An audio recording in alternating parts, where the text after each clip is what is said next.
안녕하세요. 경세제민촉 정혜경입니다. 한국 자동차 부품업계에 비상이 걸렸습니다. 내연기관차에서 전기차로 급격한 산업 전환이 이뤄지며 부품 산업의 불확실성이 커지는 데다가 차량용 반도체 수급난과 공급망 위기 등 잇따른 악재가 부품 산업을 덮친 건데요.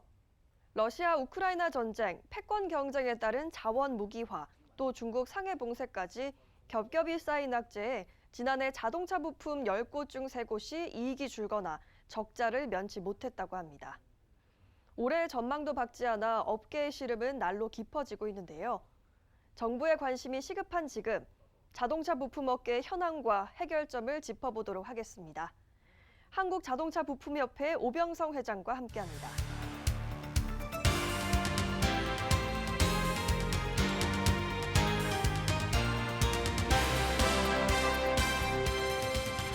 회장님 안녕하십니까?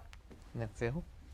예, 안녕하세요. 저는 부품협회 오병성이라고 합니다. 네, 반갑습니다. 예, 만나서 반갑습니다. 네, 회장님, 자동차 부품 업계 현장 상황을 가장 잘 아는 분을 모셨습니다. 한국자동차부품협회 소개 부탁드립니다. 저희 부품협회는 그 부품 제조사랑 유통사가 모여 있는 단체고요. 주로 하는 역할은 이제 국가 정책 진행하고 있고요. 또 입법이라든가 이런 거 진행하고 있고, 제일 큰 가치를 두고 있는 건 뭐냐면 우리가 국가 산업 발전에 좀 이바지하자는 것과 네. 소비자의 그 주권을 좀 회복하자는 게 저희 모토입니다. 그러니까 지난해 완성차 업체 내 역대 최대 예, 매출을 기록한 것으로 알고 있는데 예, 맞습니다. 반면에 부품 업체는 굉장히 힘들었다고 들었습니다. 이유가 뭔지 좀 궁금합니다.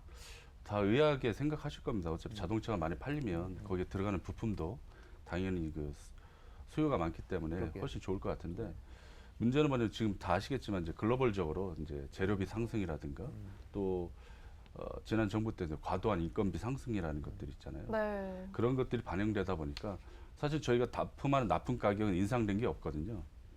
그러나 이제 재료비라든가 이제 기본 고정비가 증가함에 따라서 영업이익률이 더 줄어든 건 사실입니다. 네, 지금 뭐 공급망 문제도 있고요. 원자재 가격도 오르고 악재가 맞습니다. 참 많습니다. 한국자동차산업협동조합에 따르면 2019년 824곳이었던 국내 부품업체 수가 2020년에는 744곳 정도로 9.7%가 줄었다고 하는데요. 또 2030년 정도에는 부품업체 수의 수백 곳이 문을 닫을 것이다, 이런 전망도 있는데 실제로 업계 상황이 이렇게 심각한 건가요? 어떻습니까? 사실은 맞습니다. 지금 중요한 것은 뭐냐면 저희가 또 4차 산업 기로에 있잖아요. 네. 그리고 전 글로벌적으로 지금 친환경 자동차 쪽으로 가고 있습니다. 근데 저희가 내연기관 쪽에 업체 수가 전체 부품 업체 수가 한 10,000개 정도 되는데 내연기관 쪽이 한 6,000개 정도 됩니다. 네. 전기차 쪽으로 대응할 수 있는 것들이 많지 않죠. 그래서 전기차는 늘어날수록 우리 부품 업체 경쟁력이 떨어집니다. 특히 저희가 내연기관 쪽은 기술이 매우 우수합니다. 글로벌적으로. 국산화가 한 95% 이상 돼 있고요. 다만 이제 전기차 쪽으로는 저희가 70~80% 정도밖에 아직 안 돼 있기 때문에 점점점 어려워지는 게 현실입니다. 네. 그렇군요. 그렇다면 지금 가지고 있는 기술력을 바탕으로 수출 시장, 수출 판로를 개척하고요. 자기 브랜드 만들고 이런 전략이 필요할 것 같은데 그게 좀 어려운 상황이 특별한 이유가 있으신가요? 너무 좋은 지적이시고요. 저희가 지금 저희 협회에서도 가장 지금 정부에 정책적으로 부탁을 드리는 건 뭐냐면 자사 브랜드 육성입니다. 자기 네. 브랜드가 있어야 되거든요. 지금 뭐 앵커 분도 계시고 이제 교수님도 계시지만 저희가 자동차 타이어를 살 때 타이어 전문점에서 많이 구매를 하시잖아요. 그렇죠. 예를 들어서 완성차 브랜드의 뭐 부품 분대점 가서 타이어 사는 분들은 없을 거예요. 배터리도 마찬가지고. 네. 대부분 자동차 서비스를 가서 타이어 전문점 걸 받으시다든가 아니면 타이어 전문 대리점을 방문해서 교체를 하시던가 이렇게 하지 않습니까? 바로 그런 자사 브랜드가 필요합니다. 저희가 IMF를 겪으면서 국가 산업 경쟁력을 높이기 위해서 대기업군을 재편한 건 다 아시죠? 뭐 반도체 쪽은 삼성, 네. 자동차는 현대. 마찬가지. 그래서 기아 자동차라는 것을 현대 기업에 주면서 뭐 과점이 돼 버렸어요. 그러면서 부품도 이제 예전에는 납품할 수 있는 회사가 많았었잖아요. 네. 근데 이제 한두 개 회사로 줄어들다 보니까 거기에서 요구하는 걸 상황을 들어줘 보니까 우리 브랜드가 없어져 버린 거예요. 물론 저희는 그것이 우리나라 산업을 육성하기 매우 필요한 전략이라고 생각합니다. 그러나 벌써 시간이 몇십 년이 지났잖아요. 이제는 그 시대는 지났습니다. 그래서 다시 한번 이제 부품사들 자기 브랜드 육성을 정부가 적극 검토해주고 나아가야만이 저희 부품업체와 자동차사가 상생할 수 있을 거라고 보고 있습니다. 네. 자동차 부품협회에서 인증 대체 부품을 제안하셨다고 하는데요. 어떤 제도인가요? 간단하게 설명드리면 어떤 거냐면 자동차 부품은 저희가 이제 두 가지가 있습니다. 하나는 OEM 생산. OEM 생산은 좀 생소하시죠? 이게 제작자 주문 생산 방식이라고 해서 완성차 조립 라인에 들어가는 부품을 OEM 부품이라고 합니다. 네. 근데 우리 소비자들이 알기 편하게 설명드리면 순정 부품하면 딱 이해가 되실 거예요. 그 순정 부품이라는 거 만들고 그다음에 이제 자사 브랜드 부품을 이제 만듭니다. 그래서 부품사는 크게 이제 두 가지 이제 날개라는 표현을 씁니다. 이렇게 날개가 있는데 유럽에서도 이런 문제가 있던 거예요. 완성차에 납품하는 건 알겠는데 이거에 대한 품질 보증이 좀 필요하지 않겠나? 네. 라는 게 있죠. 그건 소비자들 위해서. 사실 똑같은 제품이지만 그렇죠. 부품을 자동차에서 만들진 않잖아요. 부품사가 만들지. 그래서 소비자들이 믿고 선택할 수 있도록 인증 제도를 만든 겁니다. 그래서 인증이 된 부품이니 안심하고 사용하세요. 그래서 이게 어느 정도 자리 잡았을 때 유럽 같은 경우는 아예 똑같은 오이 파트라고 이름을 쓰게 만들어놨어요. 사실이거든요. 타이어는 타이어 회사가 만들잖아요. 저희가 만든 부품도 저희가 오리지널이잖아요. 네. 쉽게 얘기하면 그걸 납품했을 뿐이지. 그래서 법적으로도 그런 문제가 있어서 우리나라도 빨리 그걸 도입해서 이걸 제도 인증받게 하고 자사 브랜드를 활성화해야 되겠다라고 해서 저희가 만든 겁니다. 지금 뉴 노멀의 시대라고 하지 않습니까? 이제 친환경차, 전기차가 노멀이 될 수밖에 없는데 빨리 적응을 못하면 굉장히 힘들어질 것 같은데 지금 피해가 이미 쌓이고 계시죠? 저희가 이제 가장 아픈 곳이 그것이거든요. 뭐냐면 저희도 지금 우리 부품업체들도 당연히 친환경 자동차, 자율주행 자동차 쪽으로 가고 싶죠. 나아가서는 이제 드론이라고 해서 이제 드론차 이제 요번에 이 새로운 정부에서는 또 드론차를 또 육성을 많이 하려고 하고 있잖아요. 거기에 참여를 하고 싶은데 사실 저희 부품사들이 그 아까 좀 전에 설명드렸듯이 그 부품사는 양날개가 있어야 돼. 자기 브랜드라든가 예. OEM 날개가 있어야 되는데 우리나라는 95% 이상이 OEM 전속으로 돼 있어요. 그런 전속 거래하는 건 장점은 뭐냐면 거래처가 확보됐다라는 거. 너무 좋잖아요. 그러나 단점은 뭐냐면 자기 주도권이 없고요. 영업이익률이 너무 낮습니다. 그래서 사실 아까 말씀드린 재료비 상승이라든가 인건비 상승이라든가 이런 것 때문에 지금 새롭게 만드는 친환경 자동차에 연구 배할을 해야 될 여력이 없어요. 저희가. 네. 그 여력이 있어야 거기에 참여하고 갈 수 있거든요. 사실은 저희 메이드 인 코리아가요. 뭐 한류 영양 아시잖아요. 부품 한류가 생긴 지는 더 오래됐어요. 문화적으로는. 메이드 인 코리아 부품을 너무 선호합니다. 왜 그러냐면 일단은 우리나라가 6대 자동차 생산국이지 않습니까? 그리고 첫 번째가 품질은요. 일본 수준에 와 있어요. 독일, 일본하고 큰 차이가 없습니다. 가격은요. 일본하고 독일보다 훨씬 싸잖아요. 그러니까 해외 바이어들이 우리나라 부품을 너무 원하는 거예요. 왜? 품질은 뭐 우리나라 선진국이지만 뭐 자동차 분야에서 최고 선진국들하고 품질은 비슷하고 가격은 훨씬 저렴해요. 네. 당연히 바이어라면 찾지 않을까요? 그렇죠. 근데 중요한 건 뭐냐면 우리 브랜드가 없다는 거예요. 예, 그래서 그것이 열려야만이 우리가 거기에 대항할 수 있는 게 충분히 생기고요.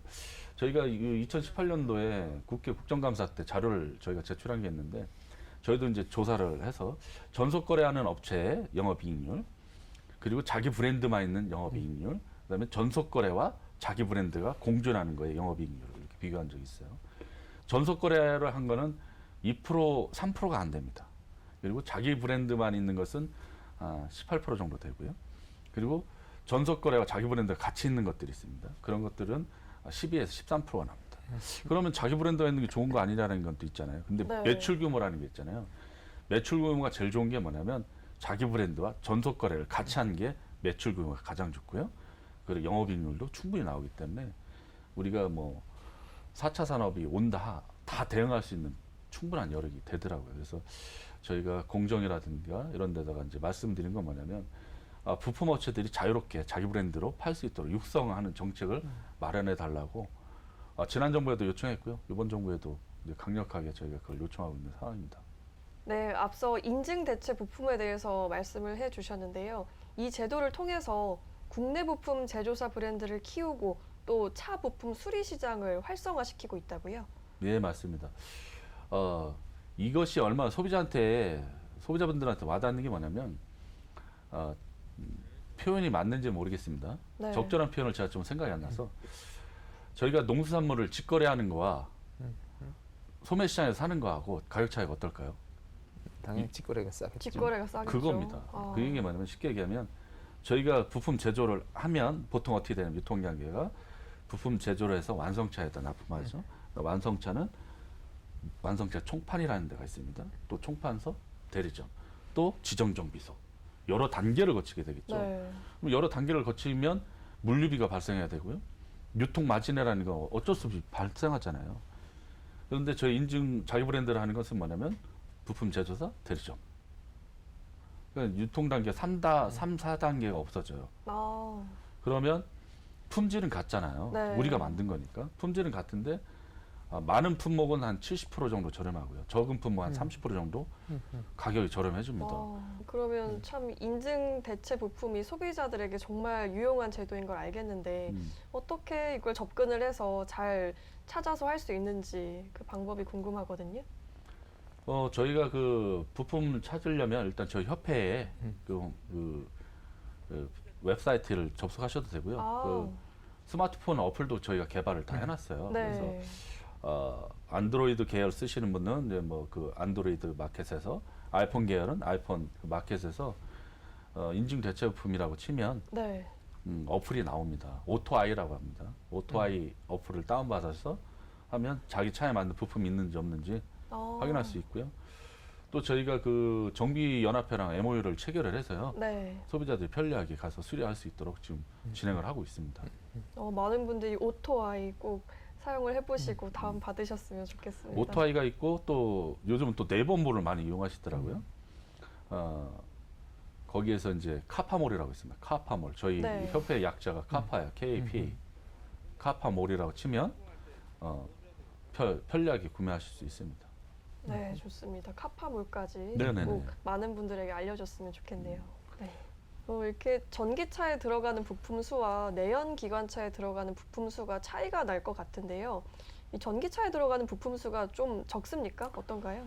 아무래도 현저하게 예. 줄어들겠죠. 엔진이라든가 이제 파워트레인 쪽에 파트가 한 60% 정도 차이를 합니다. 네. 근데 물론 이제 전기차라고 해서 그 부분을 예전보다는 좀 많이 더 들어갑니다. 편의 장치가 들어가기 때문에 우리가 내연기관이 한 3만 개 정도 들어간다고 보면 전기차가 한 15,000에서 18,000개 정도는 들어가신다고 보면 될 것 같아요. 네. 그 정도로 차이가 많이 네. 나죠. 네. 그리고 지금 자동차 부품 시장이 이 시장적인 면에서 공정하게 흘러가고 있는지 어떻게 보시나요? 불공정하다고 보진 않아요. 네. 왜냐하면 그것이 저 아까도 말씀드렸지만 그걸 불공정하다, 공정하다 이런 것을 볼 건 아니고 관습적으로 내려온 것들이 있거든요. 그래서 이것을 이제는 그 정부가 제도적으로 좀 풀어서 저희가 이제 주장하는 건 뭐냐면 완성차 조립 라인에 한 5년 정도 납품한 부품에 대해서는 자기 브랜드를 시장에 팔 수 있도록 하는 제도가 필요하다고 봅니다. 물론 주요 선진국에서는 그건 당연한 거예요. 네. 당연하게 돼 있고요. 유럽이라든가 이런 데는 뭐 1.5년 정도 지나면 자기 브랜드로 팔 수 있도록 허용이 돼 있습니다.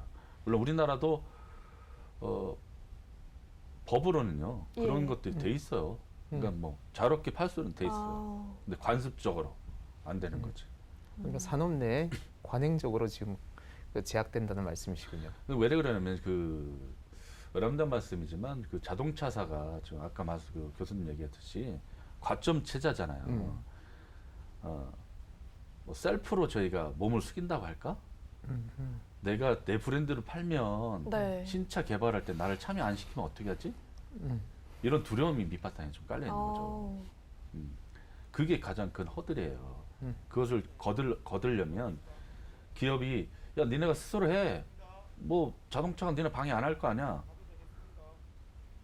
이러면 되는 게 아니라 제도적으로 자연스럽게 팔 수 있도록 정부에서 유도를 해줘야 된다는 것이고 필요하다는 자동차랑 저희랑 상생 협약도 좀 필요하다고 봅니다. 네. 자동차에서는 작년은 아니더라도 우리가 그것을 적극적으로 협력한다 정도로 MOU를 체결한다면 우리나라 부품사들이 많이 이제도 또 참여할 거라고 보고요.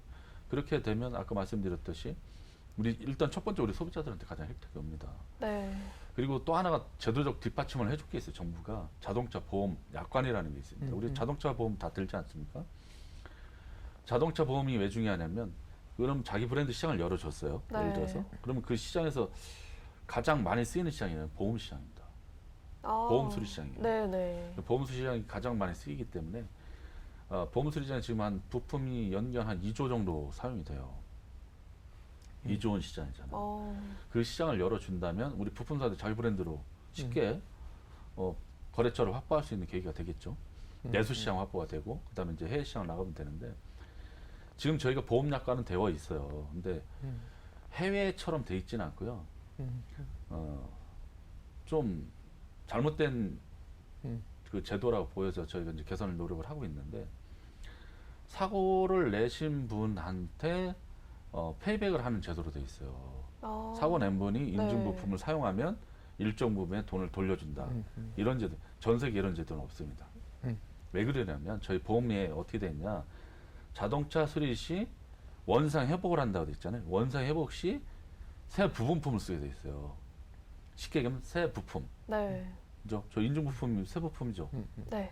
그리고 정부에서 인증돼 있죠. 그리고 저희가 완성차에 납품하는 부품이죠. 그죠?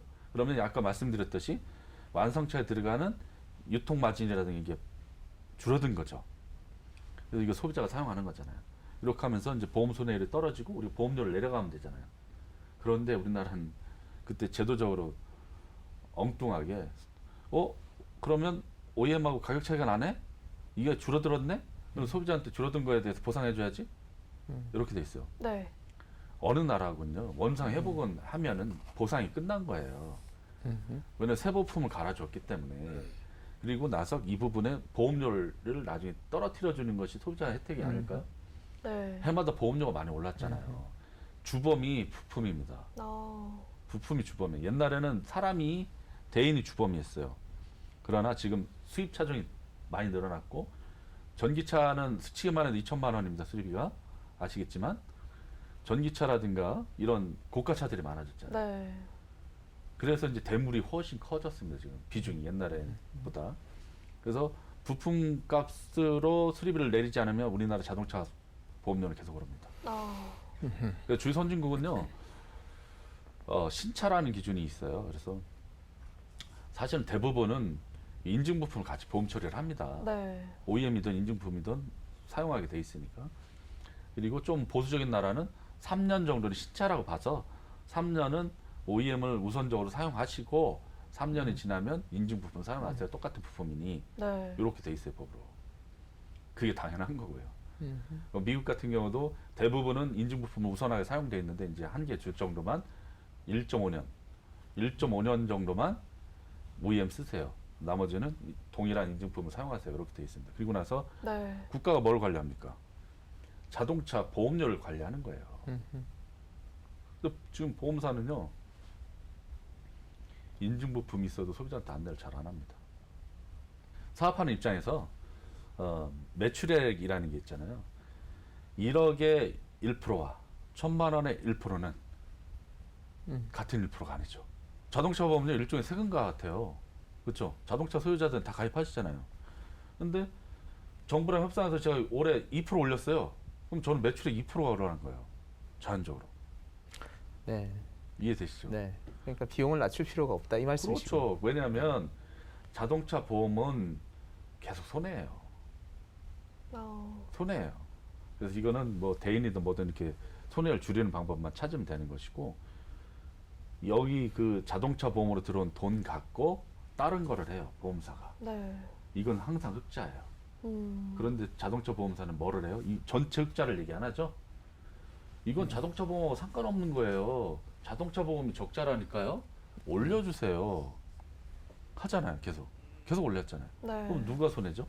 소비자에게 우리가 손해잖아요. 손해죠. 그리고 정부가 그걸 봐줘야 되는 거예요. 그래서 부품이 지금 전체 지금 보험에서 차지하는 거죠. 58% 정도가 부품이 차지합니다. 손해율을. 그러면 저희가 얘기했듯이 인증 부품을 사용하면 30~40%가 내려가잖아요. 그렇죠. 내려가면 너 손해를 절감됐으니까 보험료 올리지 마. 내려 할 수 있을까 없을까요? 정부에서. 할 수 있죠. 우리나라 자동차 지금 2,500만 대 가까이 돼 있지 않습니까? 그 모든 소비자가 이 어려운 경기에 선진국처럼 하면 그런 요인이 내려가고요. 소비자한테 좋은 부품 가서 좋고요. 우리 정비업체 활성화되고요. 우리 부품업체가 활성화됩니다. 말씀 듣고 보니까 완성차 업체들하고 협력도 필요하실 것 같은데 얼마 전에 자동차 산업협회하고 세 차례에 걸쳐서 간담회도 하시고요. 정부에 건의를 하셨다고 제가 들었는데 건의 내용 중에 가장 핵심적인 게 어떤 내용인지 궁금합니다. 가장 큰 게 뭐 R&D 쪽을 많이 얘기했죠. 근데 사실은 산업협회 입장에서는요, 자기들의 짐을 좀 떨고 싶은 거죠, 정부에서. 네. 그리고 지원해줘라. 여기 어렵다고 하니 정부에서 지원해줘야 되는 거 아니야, 이런 거예요. 근데 가장 큰 건 저희가 2017년에도 상생 MOU를 했지만 그런 상생이 지금은 더 필요할 때라고 그래요, 부품업체랑. 그래서 일정 부분 차량이 지난 거에 대해서는 자세 브랜드를 팔 수 있도록 허용을 한다라는 그런 상생 선언만 해도 결국은 그게 자동차사에 좋아지는 거거든요. 왜냐면 부품사 체력이 좋아지면 누가 좋겠습니까? 당연히 자동차사가 좋아지죠. 네. 그런 것들이 매우 필요합니다. 네. 그리고 저는 한 가지 더 이 자리를 빌어서 말씀드리고 싶은데, 저희가 친환경 자동차를 사면 정부의 지원금 받으시는 건 알죠? 네. 그 지원금이 어디로 가요?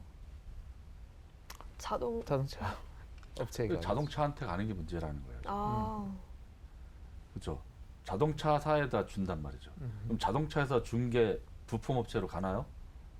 저 재료업체한테 가나요? 아니잖아요. 그래서 저희는 그 정부에서 조금 노력해 준다면 자동차를 가는 것이 아니라 거기에 납품하는 회사에 그 비용이 들어가야 된다 그래요. 그러면 그것도 당연히 R&D 자금이 지원되겠죠. 그럼 지원받은 만큼 부품사는요, 저렴하게 완성차에 납품하면 돼요. 그럼 차 가격 내려서 나가면 되는 거죠. 네. 이게 필요하다는 거죠. 네. 정책 효과가 어떻게 흘러가는지 그럼요. 살펴볼 필요가 있을 것 같습니다. 네, 맞습니다. 네. 회장님, 향후 계획과 목표가 있다면 한 말씀 부탁드립니다. 저희가 지금 목표하는 가장 큰 과제는요, 제가 아까 말씀드렸던 자사 브랜드를 육성하는 게 제일 큰 과제고요. 네. 자사 브랜드를 육성한 다음에 지금 해외 바이어들이 저희한테 많은 문의가 오고 있거든요. 그래서 메이드 인 코리아 부품을 해외 시장에 많이 판매하는 것이고, 나아가서는 그 해외에 그 자동차, 전기 자동차 브랜드들이 많이 있습니다. 메이드 인 코리아화를 하고 싶어 하는 브랜드들이 많아요. 그래서 그런 업체들을 한국에 많이 유치해서 네. 우리 부품사들이 내연기관 쪽 부품 회사들이 전기차 개발을 하고 그쪽에 납품할 수 있는 시장을 만드는 것이고, 더불어서 그 차들이 다시 해외 시장을 도로를 달리는 모습을 보는 게 저희 가장 큰 소망입니다. 네, 알겠습니다. 많이 도와주십시오. 네, 앞으로 큰 역할 해주시길 기대해 보겠습니다. 감사합니다. 네.